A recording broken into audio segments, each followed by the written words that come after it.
Assalamualaikum warahmatullahi wabarakatuh. Salam lestari, salam konservasi. Sahabat Biozone, pada video ini kita akan bahas mengenai definisi dan juga teknik-teknik dalam pengendalian hayati.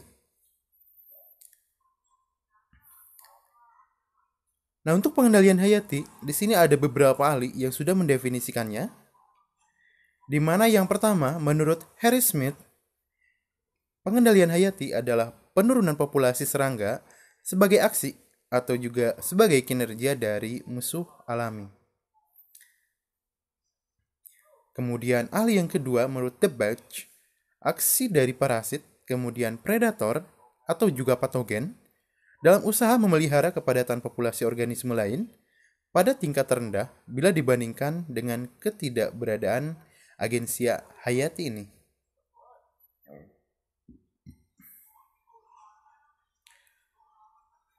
Kemudian untuk ahli yang ketiga, menurut Pandrisi dan Below,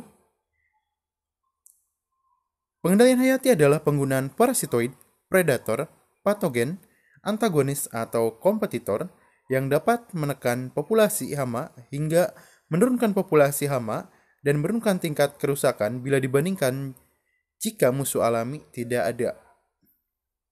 Dan kemudian yang terakhir, menurut Ellenberg, penggunaan organisme untuk menekan kepadatan populasi atau kerusakannya menurun bila dibandingkan dengan ketidakhadiran musuh alami.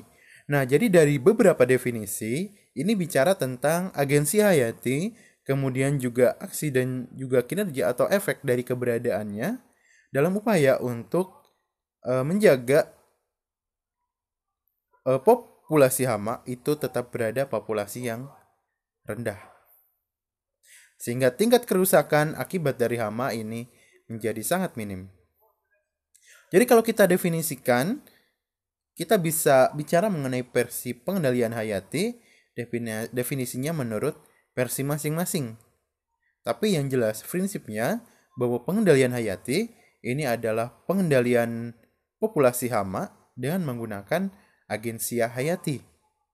Lalu agensia hayati yang dimaksud ini apa saja? Yaitu yang pertama ada predator, kemudian parasitoid, dan juga ada patogen.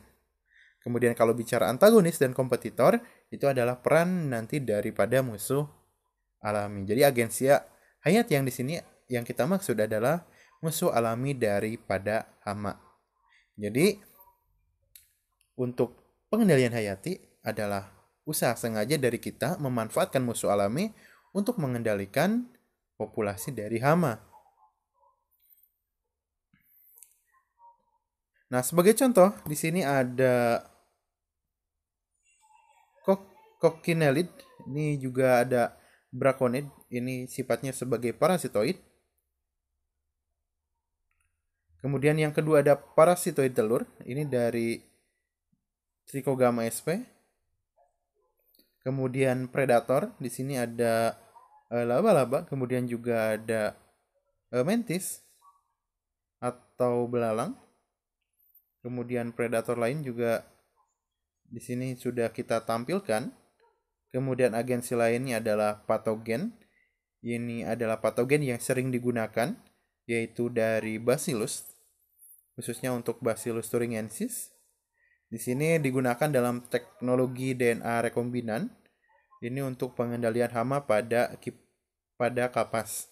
Jadi di samping kiri itu ada kapas biasa yang diserang oleh ulat, sedangkan untuk yang kanannya itu adalah kapas yang sudah mengalami eh, rekayasa genetika. Di sini ada DNA rekombinan dari Bacillus thuringiensis sehingga hama ini tidak menyukai kapas yang ada di sebelah kanan.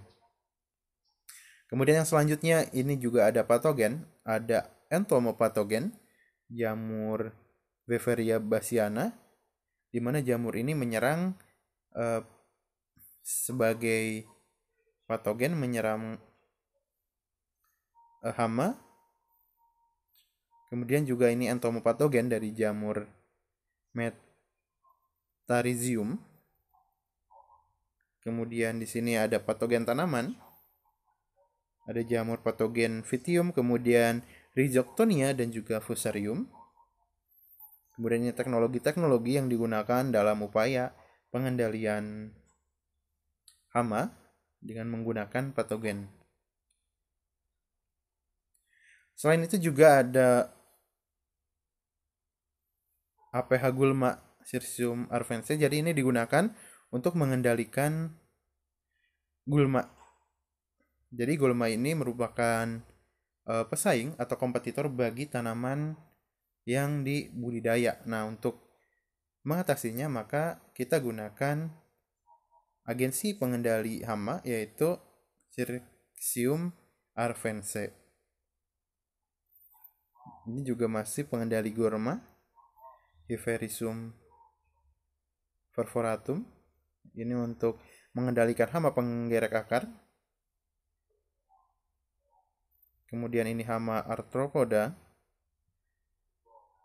Ini wereng. Kemudian tungau juga ini merupakan tungau predator.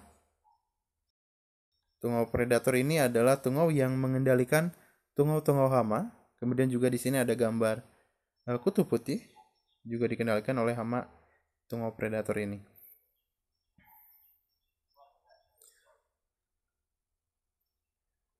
Nah, kemudian untuk teknik pengendalian hayati, kita kenal ada 3 teknik. Yang pertama ada teknik konservasi, kemudian teknik augmentasi, dan juga introduksi. Nah, untuk teknik pengendalian hayati itu sendiri, yang pertama untuk konservasi adalah modifikasi lingkungan dan praktik budidaya yang sudah ada, di mana tujuannya adalah untuk melindungi dan meningkatkan jumlah dan juga peran dari musuh alami atau organisme lain untuk mengurangi dampak hama. Jadi kalau kita bicara mengenai konservasi, kalau dari arti katanya secara harfiah itu berarti tentang melestarikan atau juga mengoptimalkan. Di sini yang dioptimalkan adalah peran dari musuh alami. Nah, sehingga untuk menjaga peran dari musuh alami, maka ditekanlah penggunaan pestisida sehingga pestisida itu tidak menyasar atau tidak mengarah pada musuh alami. Nah, dengan ketidakhadiran dari pestisida, maka di sini untuk musuh alami dapat bekerja secara optimal. Nah, tujuan dari konservasi ini adalah meningkatkan dampak musuh alami yang telah ada pada areal pertanaman. Artinya, di sini yang sangat dimanfaatkan adalah musuh alami yang sudah terdapat di lapangan tanpa ada upaya untuk mendatangkan musuh alami dari luar. Kemudian pada teknik konservasi, ini adalah meminimalisasi dampak negatif dari penggunaan pestisida. Tapi di sini tidak berarti bahwa pestisida itu dihilangkan, cuman hanya diminimalkan saja, di mana penyemprotan itu hanya dilakukan jika benar-benar diperlukan. Nah, untuk penyemprotan pun perlu dilakukan adanya monitoring populasi hama, kemudian menghindari kontak musuh alami dengan pestisida. Jadi dalam upaya penyemprotan pestisida itu kita melihat keberadaan dari musuh alami. Kalau ada musuh alami berarti kita lewatkan daerah itu untuk disemprot. Kemudian pemilihan insektisida yang tepat. Di sini kita sudah mempelajari bahwa ada beberapa formulasi yang sudah dilarang. Kemudian juga sebagai alternatif kita bisa menggunakan pestisida nabati untuk mengurangi dampak dari penggunaan pestisida itu sendiri. Kemudian yang selanjutnya uji efikasi pestisida dan juga hitung efek samping dari pestisida sehingga konservasi ini bisa berjalan dengan lancar. Kemudian yang kedua adalah teknik pengendalian hayati secara augmentasi, di mana musuh alami ini dilepaskan ke lapangan, di mana musuh alaminya ini sudah mengalami perbanyakan atau sudah diproduksi secara massal dalam jumlah yang besar, dan tujuannya adalah menambah populasi musuh alami di habitat. Jadi berbeda dengan konservasi, kalau konservasi itu mengoptimalkan yang ada, untuk augmentasi ini adalah menambahkan atau melepaskan musuh alami yang sudah diperbanyak sebelumnya. Sehingga jumlah musuh alami di lapangan itu menjadi tambah banyak. Kemudian untuk augmentasi ini dilakukan apabila populasi musuh alami di alam sangat rendah sehingga dianggap kurang, maka perlu adanya penambahan musuh alami. Dan dalam teknik pengendalian hayati untuk augmentasi, itu ada 2 metode yang dikenal, yaitu metode inokulasi dan juga metode inundasi. Nah, untuk inokulasi ini dilakukan apabila musuh alami di areal pertanaman tidak bertahan lama dari satu waktu ke waktu untuk musim tanam berikutnya. Sedangkan inundasi adalah segala pelepasan musuh alami dalam jumlah massal atau secara sekaligus sehingga dapat menurunkan populasi hama secara cepat. Masih bingung untuk pengertian dari inokulasi dan inundasi? Mari kita lihat perbedaan antara inokulasi dan inundasi, dan setelah itu mudah-mudahan kalian bisa paham tentang inokulasi dan inundasi. Nah, untuk inokulasi, bagaimana untuk rilis atau pelepasan musuh alami ini secara disengaja sebagai agen pengendali hayati dengan harapan bahwa uh, musuh alami itu akan berkembang biak dan mengendalikan hama pada dalam periode yang panjang, tetapi tidak akan melakukannya secara permanen. Kemudian kita lihat untuk yang augmentasi, ini adalah penggunaan organisme hidup untuk mengontrol hama ketika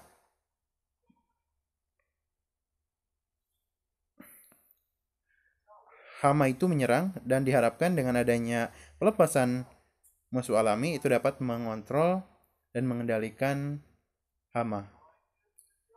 Dan kita bandingkan secara gamblang untuk perbedaan antara inokulasi dan juga inundasi, di mana untuk kategori tujuan populasi untuk inokulasi adalah progeni dari musuh alami yang dilepas diharapkan survive, sedangkan inundatif musuh alami dilepas tanpa ada ekspektasi progeni untuk survive.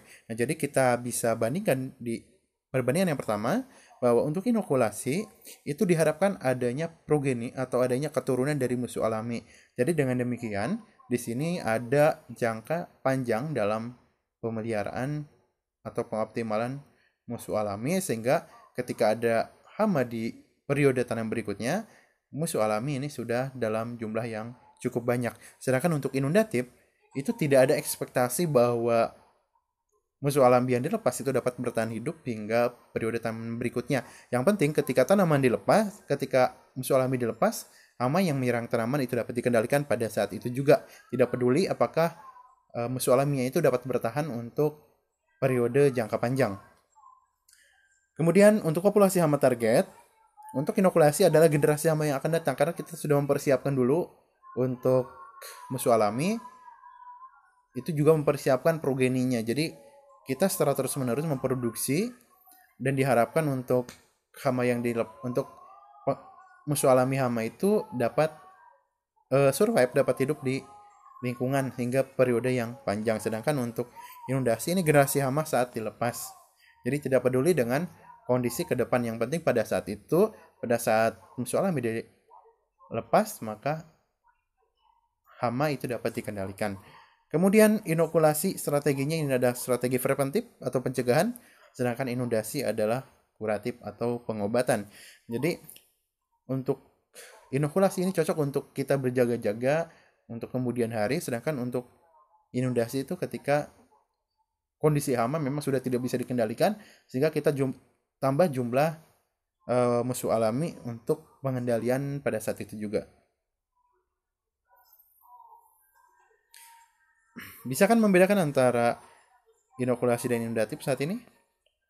Kemudian untuk teknik yang ketiga adalah introduksi. Di mana untuk introduksi, kalau dari katanya itu adalah pengenalan. Di sini terjadi proses pelepasan musuh alami yang eksotik ke lingkungan baru sehingga secara permanen dan mampu mengendalikan populasi hama dalam jangka panjang. Jadi dalam teknik introduksi ini tidak berkaitan dengan musuh alami yang ada di lapangan, yang sudah ada di lapangan sebelumnya, tapi mendatangkan musuh alami dari luar atau dari tempat lain. Jadi di sini dapat kita bedakan bahwa pada teknik konservasi itu mengoptimalkan musuh alami yang sudah ada, kemudian untuk augmentasi ini adalah menambah musuh alami yang dimana di lapangan itu jumlahnya sedikit, sedangkan introduksi itu ketika tidak ada musuh alami yang mampu mengendalikan hama, sehingga didatangkan musuh alami yang sifatnya eksotik untuk masuk ke lingkungan yang baru dan diharapkan mampu hidup dan mengendalikan hama dalam jangka waktu yang panjang. Kemudian yang selanjutnya, Untuk introduksi ini dilakukan jika tidak ada spesies musuh alami yang mampu secara efektif mengontrol populasi hama. Kemudian tujuan dari pendekatan ini sangat spesifik, yaitu melepas musuh alami eksotik ke dalam lingkungan baru. Kemudian tujuan akhirnya adalah enemy release hypothesis, atau mengembalikan keseimbangan alami seperti pada habitat aslinya. Keuntungan daripada introduksi, kemudian keuntungan dari pengendalian hayati klasik adalah mengeksploitasi proses alami dan tidak berhubungan dengan penggunaan pestisida. Jadi masih sama seperti pada konservasi. Kemudian pembiayaan hanya diperlukan pada awal introduksi ketika musuh alami ini sudah dapat beradaptasi, maka tidak perlu diadakan biaya tambahan. Kemudian yang ketiga, strategi pengendalian permanen dan juga jangka panjang. Kemudian 4, tidak membahayakan kesehatan manusia, produksi tanaman, organisme, dan juga tidak merugikan untuk organisme yang menguntungkan yang lainnya. Kemudian dampak negatif dari penggunaan teknik introduksi atau kerugian pengendalian hayati klasik. Yang pertama adalah bukan merupakan metode eradikasi. Jadi di sini bukan metode untuk benar-benar memusnahkan atau menghancurkan musuh. Bukan menghancurkan hama. Kemudian yang kedua, program jangka panjang. Artinya kita tidak bisa melihat secara singkat efek dari penggunaan teknik introduksi ini. Dan kemudian yang terakhir, sulit diprediksi dampaknya, karena tadi untuk progresnya adalah untuk jangka panjang, bukan untuk masa yang singkat. Sehingga di sini perlu waktu untuk melihat keefektifan dari pengenalan musuh alami yang eksotik tersebut. Oke, demikian untuk pembahasan mengenai definisi dan juga teknik pengendalian hayati. Dan selepas ini kita akan bahas di video lain tentang agensia-agensia pengendalian hayati yang sudah kita bahas sebelumnya secara singkat, seperti predator, kemudian parasitoid, dan juga patogen. Baik, assalamualaikum warahmatullahi wabarakatuh. Salam lestari, salam konservasi.